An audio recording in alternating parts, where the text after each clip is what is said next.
Math के नए lecture में। और आज का टॉपिक है self electrostatic potential energy of continuous charge system.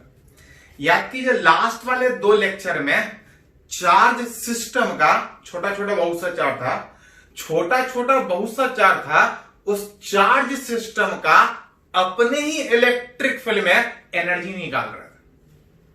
छोटा छोटा अलग अलग चार्ज था लेकिन अपने ही फील्ड में एनर्जी, जिसको सेल्फ इलेक्ट्रोस्टैटिक पोटेंशियल एनर्जी बोल रहे थे। लास्ट दो लेक्चर में देखिए। लेकिन जो लास्ट दो लेक्चर में पढ़ रहा था वो छोटा छोटा पार्टिकल अलग अलग जगह पे रखा था।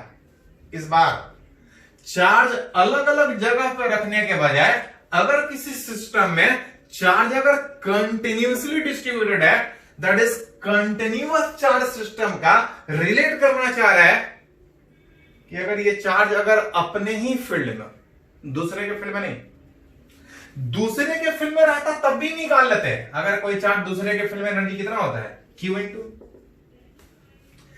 दूसरे के फील्ड के बजाय निकालना चाह रहा है कि जो कंटिन्यूअस चार्ज सिस्टम है, सारा चार्ज एक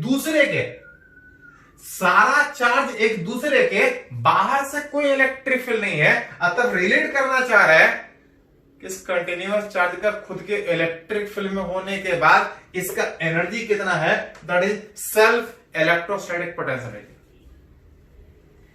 सारे जगह डिफिनेशन वही है, चाहे एक चार्ज का हो, चाहे कंटिन्यूअस चार्ज का हो, चाहे छोटा छोटा चार्ज, अलग अलग जगह डिस्क्रीट चार्ज का डिफिनेशन एक था कि चार्ज को इंफिनिटी पे मानते थे कि एनर्जी जीरो है, कोई इंटरेक्शन नहीं।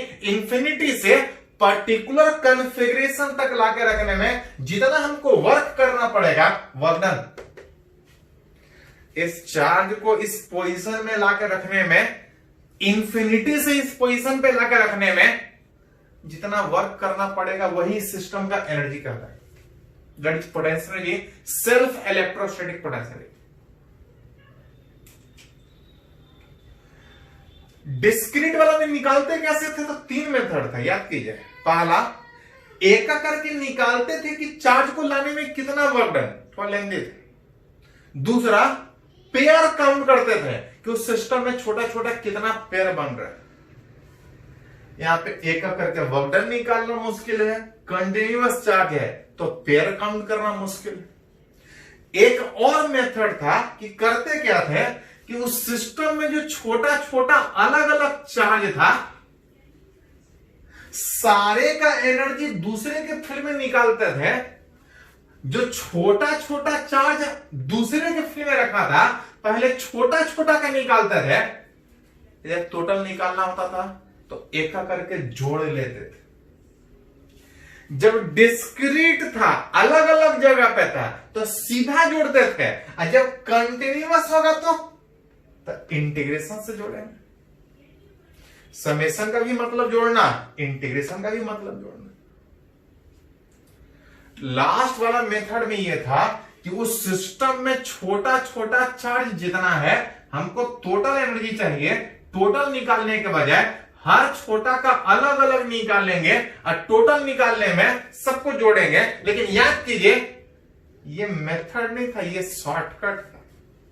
एक्चुअल मेथड ये था कि चार्ज को रखने में, लाकर रखने में कितना वर्क करना पड़ रहा है, वही उस सिस्टम का एनर्जी कर रहा है। छोटा छोटा का अलग अलग निकाल के जब एनर्जी जोड़ते थे, तो याद कीजिए कि इस प्रोसेस में हर पेयर दो बार शामिल था। ये तभी समझ में आएगा जब लास्ट दो वाला वीडियो देखिए कि जब चार्ज सिस्टम का एनर्जी निकालना था तो एक तरीका यह था कि पेयर काउंट करते थे, और दूसरा तरीका यह था कि इसका अलग निकालते थे, इसका अलग निकालते थे, इसका अलग निकालते थे। लेकिन ये तरीका नहीं, शॉर्टकट था। आज जब इसका अलग निकालते थे, इसका अलग निकालते थे, इसका अलग निकालते थे, तो देखते थे कि हर पेयर दो बार शामिल हो रहा है, हर पेयर एक ही बार शामिल होना था। तो करते क्या थे, इसका अलग निकाल के, इसका अलग निकाल के, जब इसका अलग निकाल के जोड़ते थे तो टोटल में हाफ करते थे कि हर पेयर एक ही बार शामिल होना था। अब बिल्कुल सेम तरीके से हमको पूरे सिस्टम का एनर्जी चाहिए। पूरे सिस्टम का एनर्जी निकालने के बजाय इसके अंदर छोटा सा चार्ज का पहले एनर्जी दूसरे के फील्ड में निकाल रहे हैं। ऐसा छोटा छोटा इसमें बहुत सा होगा, हर छोटा छोटा का एनर्जी अलग अलग निकाल के टोटल निकालने में सम करें। हाँ, ये मेथड नहीं था, शॉर्टकट था। इस मेथड से निकालने में हर पेयर दो दो बार शामिल था, इसलिए एनर्जी निकालने में हाफ से मल्टीप्लाई करते हैं। जहां पे अगर छोटा सा का एनर्जी निकालना हो दूसरे के फील्ड में, तो छोटा का एनर्जी दूसरे के फील्ड में क्यू इंटू एक छोटा वाला चार्ज बाकी के फील्ड में हो तो एनर्जी क्यू इंटू वी। जब टोटल निकालना हो तो इंटीग्रेशन। लेकिन गड़बड़ क्या है कि इस मेथड में, ये मेथड नहीं था, शॉर्टकट था। इस शॉर्टकट में हर पेयर दो दो बार शामिल था, 2 से डिवाइड करते थे। दैट विल गिव किसी सिस्टम का, किसी कंटिन्यूअस चार्ज सिस्टम का अपने ही इलेक्ट्रिक फील्ड में एनर्जी कितना। ये तो तरीका हुआ कि इस तरह सोचेंगे, कुछ केस में निकालते हैं तो थोड़ा क्लियर होगा। हाँ, थोड़ा सा ध्यान दीजिएगा। वीज, तो वीज पोटेंशियल, किसका पोटेंशियल, तो किए क्या है, ये एनर्जी छोटे का निकाला है। छोटा सा चार्ज का एनर्जी किसके कारण, बाकी के फील्ड के कारण। मतलब ये जो वी पोटेंशियल है वो किसके कारण है, ड्यू टू अदर चार्ज है। कहां पे, जहां पे छोटा सा एलिमेंट लिए। मतलब पहले छोटा सा एलिमेंट का एनर्जी निकालेंगे। कैसे निकालेंगे, एक छोटा सा एलिमेंट लेंगे जहां पे बाकी का पोटेंशियल पता हो, और अगर बाकी का पोटेंशियल पता है तो छोटे का निकाल के टोटल निकालने में हाफ से मल्टीप्लाई करके इंटीग्रेट करें। जैसे कि एग्जांपल देखते हैं, थोड़ा सा क्लियर होगा। पोटेंशियल एनर्जी निकालना चाह रहे हैं for a charge shell. Shell समझ में आता है, तो सेल का मतलब होता है एक हॉलो स्फीयर। एक हॉलो स्फीयर का मतलब होता है कि जो भी चार्ज होगा वो सरफेस पे होगा। जो भी चार्ज होगा सरफेस पे होगा। एक हॉलो स्फीयर, कुछ रेडियस है, कुछ चार्ज है, निकालना चाह रहा है कि अपने ही इलेक्ट्रिक फील्ड में इसके पास कितना एनर्जी होगा। चार्ज कंटिन्यूअसली बॉडी पे डिस्ट्रीब्यूटेड है। एनर्जी निकालने का प्रोसेस यह था कि पहले छोटे से का एनर्जी निकाले, अब टोटल निकालने के लिए हाफ से मल्टीप्लाई कर लिया। मतलब उसके लिए हमको छोटा सा एलिमेंट पहले लेना पड़ेगा, पहले उसका एनर्जी निकालना पड़ेगा, और टोटल निकालने में तो इंटीग्रेशन कर लिया। छोटा सा एलिमेंट लेना पड़ेगा। छोटा सा एलिमेंट कहां पे, जहां पे चार्ज है वहां पे लेंगे। छोटा छोटा चार्ज का निकालेंगे, टोटल निकालने में जोड़ना पड़ेगा। ये जो छोटा एलिमेंट लेंगे वो कहां पे लेंगे, जहां पे चार्ज रहेगा। ऐसा छोटा छोटा चार्ज इस सरफेस पे कहीं भी लीजिएगा, एट ईच एलिमेंट वीज, जिस छोटे से चार्ज का एनर्जी निकालना चाह रहे हैं उस छोटे का चार्ज, अब बाकी का पोटेंशियल, छोटा छोटा चार्ज जहां भी लेंगे वो सरफेस पे रहेगा। और याद कीजिए, किसी सेल में सरफेस पे हर जगह पोटेंशियल सेम होता है। अंदर निकालिए चाहे सरफेस पे निकालिए, हर जगह पोटेंशियल सेम होता है, विच एट ईच छोटा छोटा एलिमेंट, कहीं भी इस सेल के ऊपर लीजिएगा, potential due to other charges are same. Process ये है कि पहले छोटा का निकालो और टोटल निकालने में सबका जोड़ना। हाँ, उस जोड़ने में हाफ से मल्टीप्लाई करना था। छोटे का निकालने में क्या करना था, क्यू इंटू वी। वीज, वो जो एलिमेंट ले रहे हैं बाकी के कारण पोटेंशियल। एलिमेंट कहीं भी लीजिए, चार्ज हमेशा सरफेस पे होगा, और एलिमेंट जहां भी लीजिएगा हर जगह उस सेल के कारण पोटेंशियल सेम है। मतलब इस इंटीग्रेशन में बात कीजिएगा, पोटेंशियल हर जगह सेम है। वी इंटीग्रेशन से बाहर हो जाएगा, डीक्यू का सिर्फ इंटीग्रेशन। वीज पोटेंशियल सरफेस पे पोटेंशियल सरफेस पे होता है हर जगह सेम KQ/R। एक करके चार्ज जोड़िएगा, किसका चार्ज? उस सेल के ऊपर। चाहे छोटा जोड़िए चाहे जिस तरह से जोड़िए, जितना है चार्ज उतना ही रहेगा, ज्यादा कहां से आएगा, चाहे जैसे जोड़िए। मतलब आप लिख सकते हैं कि किसी सेल का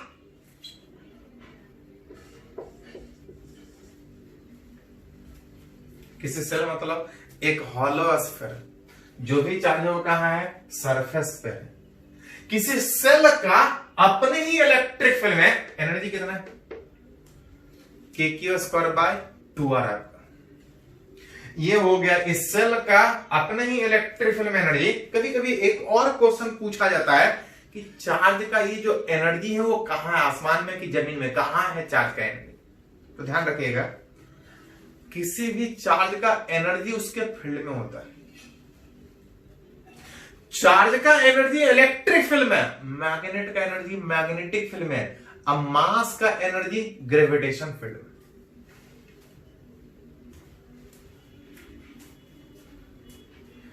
इस चार्ज सेल का जो एनर्जी आ रहा है, जो पोटेंशियल एनर्जी है, ये स्टोर्ड होगा उसके इलेक्ट्रिक फील्ड में। किसी भी चार्ज का एनर्जी इलेक्ट्रिक फील्ड में ही होता है। This potential energy is stored in electric field of charge. इस सेल के केस में, that is for charge shell, electric field कहां होता है? अंदर की बाहर? तो याद करो थोड़ा सा, किसी सेल के अंदर इलेक्ट्रिक फील्ड 0 होता है, और जो भी इलेक्ट्रिक फील्ड होता है वो सरफेस के बाहर ही होता है। और जहां इलेक्ट्रिक फील्ड है वहीं पे ये एनर्जी स्टोर्ड है। मतलब बोल सकते हैं कि दिस पोटेंशियल एनर्जी जो इलेक्ट्रिक फील्ड में स्टोर हो रहा था, in case of charge shell जो पोटेंशियल एनर्जी स्टोर होगा आउटसाइड द सेल, कहां से कहां तक? तो अंदर में कोई इलेक्ट्रिक फील्ड नहीं, जो भी इलेक्ट्रिक फील्ड है वो सरफेस के बाहर है। कहां से कहां तक? तो सरफेस से इंफिनिटी तक चारों तरफ फील्ड। जहां भी फील्ड है एनर्जी है, कितना है? KQ²/2। अंदर में कोई फील्ड नहीं, अंदर में कोई एनर्जी नहीं। तो अभी एक केस में निकाले कि किसी चार्ज सेल का अपने ही इलेक्ट्रिक फील्ड में एनर्जी निकालना हो तो निकाल सकते। और याद कीजिए बात, अगर एनर्जी पता है तो वर्क डन निकाल सकते हैं, जरूरत पड़े तो काइनेटिक एनर्जी, वेलोसिटी निकाल सकते हैं, अगर एनर्जी लिखने आता है। तो पिछला 2 लेक्चर में छोटा छोटा चार्ज अलग अलग जगह पे था, उसका एनर्जी निकाल रहे थे, और अभी चार्ज कंटिन्यूअसली बॉडी पे डिस्ट्रीब्यूटेड है, उसका एनर्जी निकाल रहे हैं। कुछ और केस हम लोग को पढ़ना है, पहले इसको नोट कीजिए थोड़ा सा।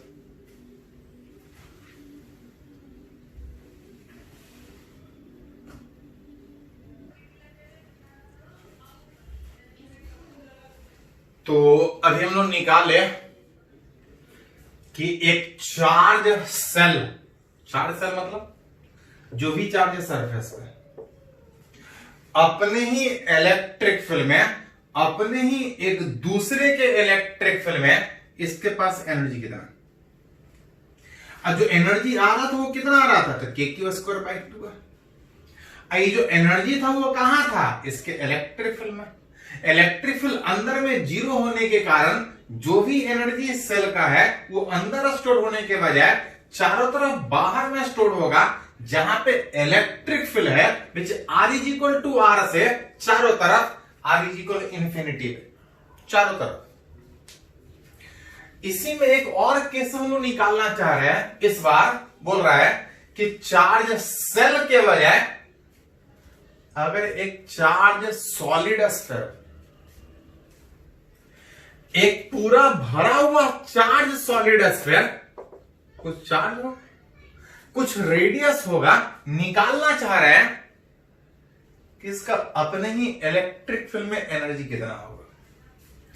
पूरे सिस्टम का एनर्जी निकालने का तरीका यह था कि पहले छोटे से कोई सेगमेंट का एनर्जी लिखिए और टोटल निकालने में इंटीग्रेट कर लीजिए।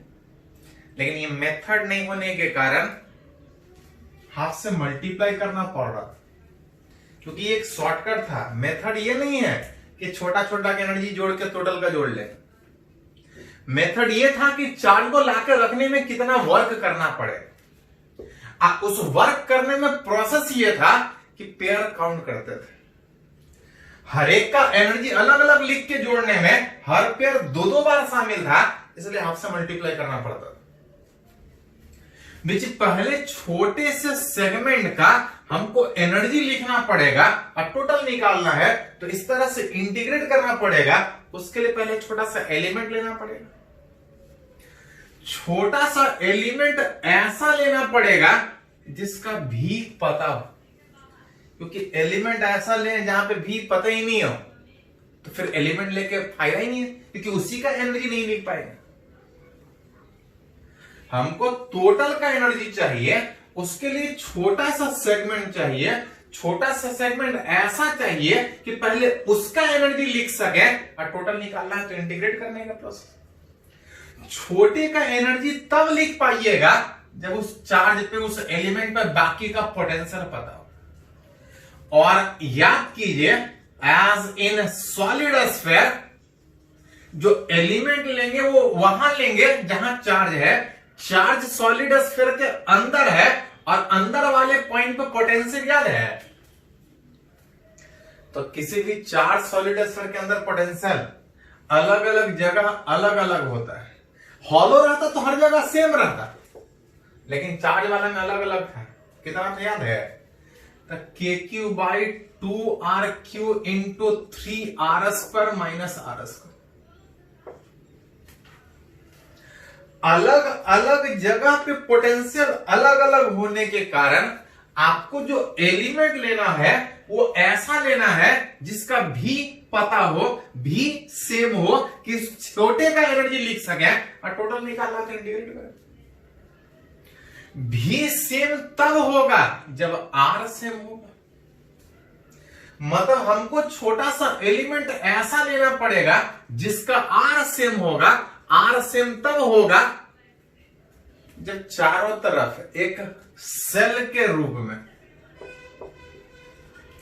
आर रेडियस पे एक छोटा सा एलिमेंट कुछ थिकनेस का, एक dr थिकनेस का सेल लेंगे, पहले उसका एनर्जी लिखेंगे और टोटल निकालना तो इंटीग्रेट करना पड़ेगा। विच हाफ इंटू dq, मतलब वो जो एलिमेंट लिए हैं उसके ऊपर का चार्ज। हमको चार्ज टोटल का दिया है। टोटल चार्ज सॉलिड स्फीयर में वॉल्यूम में डिस्ट्रीब्यूटेड, एक स्फीयर में डिस्ट्रीब्यूटेड। टोटल चार्ज इतने वॉल्यूम, स्फेरिकल वॉल्यूम में डिस्ट्रीब्यूटेड है, तो ये बता रहा है एक वॉल्यूम का चार्ज। हमको एक वॉल्यूम का चार्ज नहीं चाहिए, हमको उस एलिमेंट का चार्ज चाहिए। तो एक वॉल्यूम में इतना चार्ज, तो एलिमेंट में कितना चार्ज?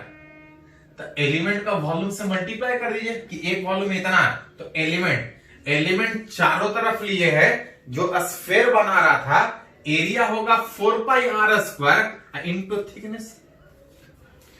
थोड़ा सा जगह कम पड़ेगा, एक बार फिर से लिख लीजिए। Half Q/4/3πr³। ये एक वॉल्यूम का हुआ। हमको उस सेल का चाहिए, सेल का एरिया 4πr² इंटू थिकनेस। एक एरिया का इतना, एक वॉल्यूम का इतना, तो इतने वॉल्यूम का कितना? इस छोटा सा एलिमेंट का चार्ज उस जगह पे बाकी वाले चार्ज के कारण potential KQ/2RQ into 3R² into R²। इस इंटीग्रेशन में कुछ कांस्टेंट, कुछ वेरिएबल एक ही होगा कि एक करके एलिमेंट जोड़ना है, आर चेंज करेगा। आर चेंज करने का मतलब ये वेरिएबल, बाकी सब कांस्टेंट। देखो कुछ कुछ कह के बाहर निकलता है। यहीं पे अगर सबसे पहले देखो तो 4π कैंसिल आउट, 3 ऊपर चला जाएगा, 3 ऊपर चला गया 2। 4π कैंसिल था, यहां पे RQ बच रहा था। खाली स्मॉल r वेरिएबल, Q भी बाहर होगा। अच्छा, यहां पे KQ भी है, KQ भी है और एक Q भी है, तो KQ बस इतना से ये बाहर निकल रहा था, KQ निकाल लिए थे, ये और आएगा 2RQ 2r³ का मतलब ये 4, r³ यहां है, r³ यहां है, और इंटीग्रेशन के अंदर ये r² इसके साथ मल्टीप्लाई होके 3r² इंटू r², और ये r² इसके साथ मल्टीप्लाई होके r का पावर 4 का इंटीग्रेशन एक का करके 0 से सरफेस तक जोड़ना है, 0 से यहां तक। अगर इसी में पूरा भरा के वजह बोलता इतना ही रहता तो वहां से वहां तक इंटीग्रेशन करने का बात सोचते। चलिए खाली इंटीग्रेशन है, एक ही वेरिएबल है स्मॉल r, हो जाए।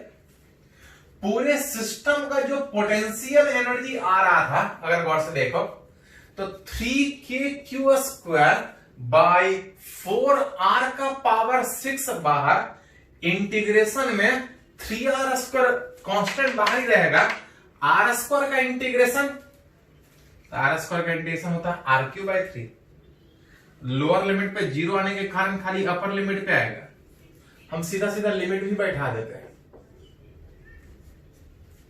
यहां पे r का पावर 4 का इंटीग्रेशन होता है r का पावर 5/5। लिमिट खाली अपर लिमिट पे आएगा, लोअर लिमिट पे 0 आएगा, तो खाली लिमिट भी बैठा दो, r की जगह कैपिटल r। थोड़ा सा अरेंज करो तो 3k² बाई 4r का पावर 6 इंटू 3 से 3 कैंसिल आउट, r का पावर 5, r का पावर 5 माइनस r का पावर 5/5। एलसीएम लोगे तो 5 कितना आ जाएगा, 3k² बाई 4r का पावर 6 इंटू 5r का पावर 5 माइनस r का पावर 5, दैट इज 4r का पावर 5 डिवाइड बाई, कुछ कट रहा है देखो थोड़ा सा,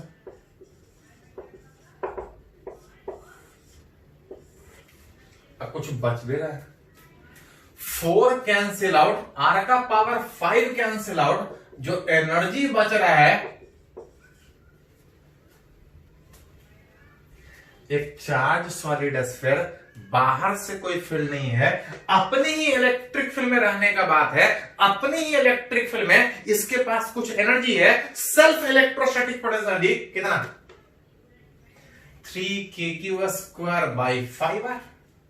और अभी थोड़ा देर पहले बात किए थे कि किसी भी चार्ज का जो एनर्जी होता है उसके इलेक्ट्रिक फील्ड में होता है। This potential energy is stored in its electric field, जहां कहीं भी इसका इलेक्ट्रिक फील्ड होगा उसमें ये एनर्जी स्टोर होगा। याद कीजिए थोड़ा सा, चार्ज सॉलिड हॉलोस्फीयर में अंदर में इलेक्ट्रिक फील्ड नहीं होता है, जो भी फील्ड था बाहर था, जो भी एनर्जी था बाहर था। कितना एनर्जी था हॉलो में, k² by 2r। Solid sphere में, तो सॉलिड स्फीयर में याद कीजिए अंदर भी इलेक्ट्रिक फील्ड है और बाहर भी है, मतलब ये जो एनर्जी स्टोर्ड है उसके इलेक्ट्रिक फील्ड में है। इलेक्ट्रिक फील्ड का मतलब कुछ अंदर भी एनर्जी होगा और कुछ आउटसाइड भी होगा, that is inside the shell, inside the charge solid sphere, that is inside and, यहां पे ऐसा लिखे थोड़ा सा, that is both inside and outside of charge solid sphere. Shell में खाली बाहर एनर्जी है, सॉलिड स्फीयर में इलेक्ट्रिक फील्ड अंदर भी है बाहर भी है, एनर्जी अंदर भी स्टोर्ड होगा, एनर्जी बाहर भी स्टोर्ड होगा। अतः कभी कभी एक और क्वेश्चन पूछता है कि उस सेल के अंदर कितना और बाहर कितना, एनर्जी आउटसाइड सेल के कितना उस सॉलिड स्फीयर के, और अंदर कितना। टोटल एनर्जी निकाला हुआ है कि टोटल एनर्जी इतना, उसमें से कुछ अंदर भी होगा और कुछ बाहर भी होगा। तब पूछा जाता है कि उस अंदर कितना और बाहर कितना। तो एक चीज ध्यान दीजिएगा थोड़ा सा, हॉलो स्फीयर के बाहर का इलेक्ट्रिक फील्ड और सॉलिड स्फीयर का बाहर का इलेक्ट्रिक फील्ड सेम होता है कि अलग अलग होता है? तो चाहे हॉलो का निकालिए चाहे सॉलिड का निकालिए, बाहर के लिए पॉइंट चार्ज, दोनों के बाहर सेम फील्ड और सेम होने के कारण जितना हॉलो स्फीयर में एनर्जी बाहर है, हॉलो स्फीयर में सारा का सारा बाहर था, बाहर Q²/2R। जब सॉलिड स्फीयर का भी बात कीजिएगा तो जैसा फील्ड हॉलो के बाहर है वैसा ही सॉलिड के भी बाहर है। जितना एनर्जी हॉलो के बाहर होगा उतना ही सॉलिड के भी बाहर, और हॉलो की कितना बाहर था? तो हॉलो के बाहर था Q²/2R, उतना ही सॉलिड के भी बाहर होगा। अंदर कितना होगा? तो टोटल हमको पता था इतना था, उसमें से इतना एनर्जी बाहर स्टोर्ड है। तो अगर कोई पूछे कि अंदर कितना स्टोर्ड है तो घटा दीजिए, एलसीएम लीजिएगा तो 10 आएगा। 10 में यहां पे 6 - 5 आ जाएगा Q²/10R। टोटल एनर्जी इतना, उसमें से सॉलिड के बाहर इतना एनर्जी सरफेस से इंफिनिटी तक, सरफेस से इंफिनिटी तक। अगर अंदर निकालिएगा उस सॉलिड स्फीयर के अंदर तो इस तरह से आप निकाल सकते हैं। तो ये हुआ किसी चार्ज सॉलिड स्फीयर का जहां पे पूरा भरा हुआ चार्ज था, दूसरे के इलेक्ट्रिक फील्ड के बजाय खुद के इलेक्ट्रिक फील्ड में होने के बाद एनर्जी कितना है। तो पढ़ना यही दो है, एक हॉलो स्फीयर एक सॉलिड स्फीयर। हाँ, इससे रिलेटेड कुछ न्यूमेरिकली हमको पूछा जाता है, पहले इसको थोड़ा सा लिखे तो कुछ न्यूमेरिकली हम लोग बात करते हैं।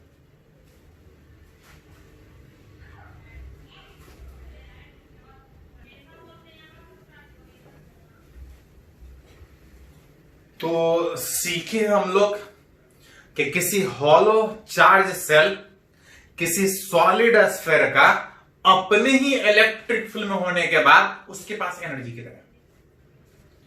किसी हॉलो स्फीयर में एनर्जी आ रहा था तो Q²/2R, और सॉलिड वाले में आ रहा था 3Q²/5R।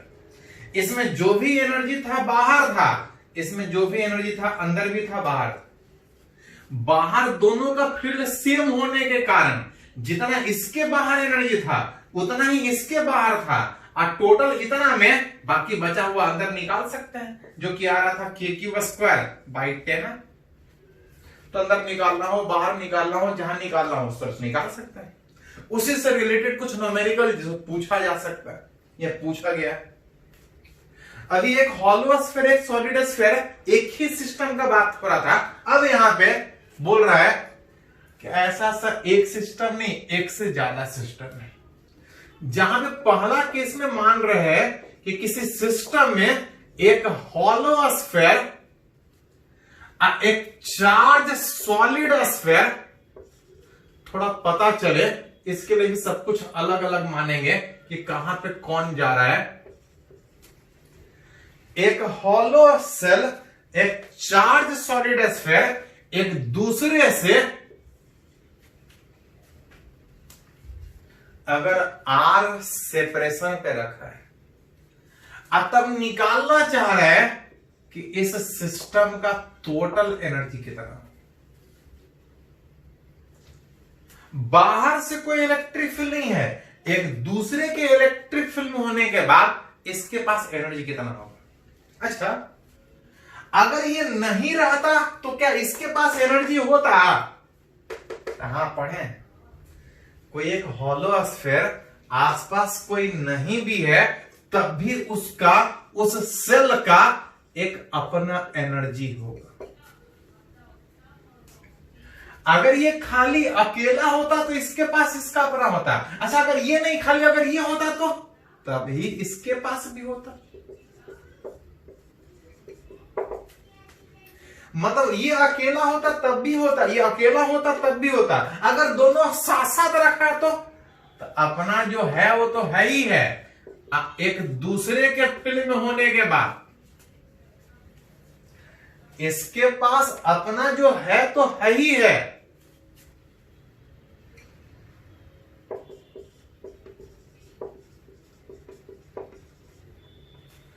अपना इसके पास जो तो था वो तो था ही था, इसका जो अपना था वो तो था ही था। एक दूसरे के नजदीक रखे होने के कारण ये एक दूसरे पे इफेक्ट डालेगा, एक इंटरेक्शन का भी एनर्जी होगा। अगर सेल का सेल्फ खुद के इलेक्ट्रिक फील्ड में बात करें तो किसी हॉलो स्फीयर का अपने ही इलेक्ट्रिक फील्ड होता है कि Q1² 2R। अगर सॉलिड स्फीयर का अपने ही फील्ड में निकालना हो तो 3K² 5R।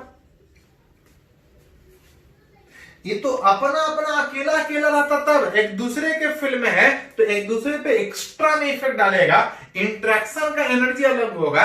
और अगर ध्यान दें तब बाहर वाले पॉइंट के लिए चाहे हॉलो स्फीयर हो चाहे सॉलिड स्फीयर हो, चाहे पोटेंशियल निकालना हो चाहे फील्ड निकालना हो, एक पॉइंट चार्ज की तरह से बिहेव करने के कारण अगर दोनों तो अगर R सेपरेशन पे रखा है बाहर वाले के लिए ये भी पॉइंट चार्ज ये भी पॉइंट चार्ज, दोनों एक पॉइंट चार्ज की तरह से बिहेव करेगा। अब दो पॉइंट चार्ज अगर R सेपरेशन पे है तो अपने फील्ड में एनर्जी कितना होता है K Q1 Q2 R। इसका अपना होगा इसका अपना होगा, एक दूसरे के फील्ड में भी होगा, जरूरत पड़े तो निकाल सकते। इसी पे एक अगर और एग्जाम्पल अगर बात करें तो इस बार बोल रहा है कि एक point charge placed at centre of a shell मतलब एक हॉलो स्फीयर, इसके सेंटर पे एक छोटा सा चार्ज रखा है। अब पूछ रहा है कि अगर इसको एक सिस्टम माने, बाहर से कोई इफेक्ट नहीं है, सब एक दूसरे के एक सिस्टम माने, तो पूछा जा रहा है इस सिस्टम का पोटेंशियल कितना है।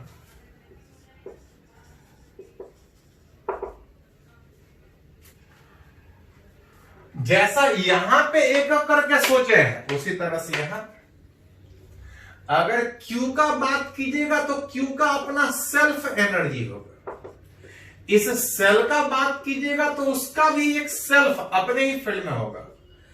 एक दूसरे के नजदीक होने के कारण एक इंटरेक्शन वाला भी एनर्जी। पॉइंट चार्ज का अपने ही फील्ड में कितना एनर्जी होता है, तो एक छोटा सा चार्ज अपने ऊपर इफेक्ट नहीं, जब बड़ा चार्ज होता है तो ये वाला इसके ऊपर इफेक्ट डालेगा, ये वाला इसके ऊपर इफेक्ट डालेगा। एक छोटा सा पॉइंट चार्ज अपने ऊपर इफेक्ट नहीं डालता, तो उस छोटे से पॉइंट चार्ज का सेल्फ एनर्जी 0। अगर इस सेल का सेल्फ का बात करें तो K² 2।